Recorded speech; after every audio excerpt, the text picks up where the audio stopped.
Le président de la République est un démocrate qui est convaincu. Nous avons fait le choix de la démocratie, nous devons nous comporter en conséquence.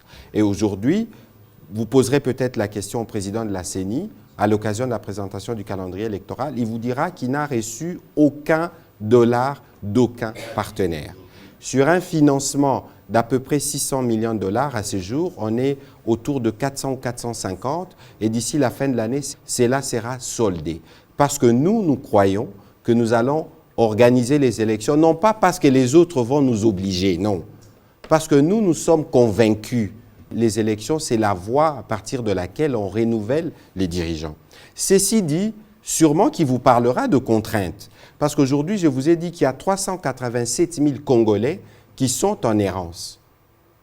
Vous avez suivi que les M23 ont saccagé, ont pillé les bureaux de la CENI dans le Rutshuru.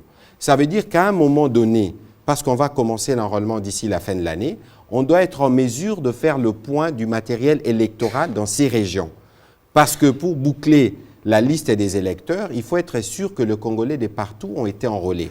Je ne suis pas spécialiste sur les sujets, mais ici, nous, en tant qu'État, nous faisons ce qui est de notre devoir pour ce qui concerne l'organisation des élections. Et s'il y a des contraintes en ce moment-là, on en reparlera.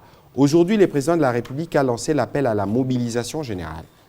On en a parlé ici parce que parfois, j'ai l'impression que les gens veulent conditionner une mobilisation pour défendre la patrie. Ça n'existe pas. On peut discuter plus tard, on peut estimer que ce serait opportun que les présidents discutent avec M. Serge Seka ou M. Maïs Tshibangou, mais cela n'est pas obligatoire dès lors que l'intégrité du territoire est menacée. C'est cela le patriotisme. C'est aussi cela la vigilance qui doit être de nôtre.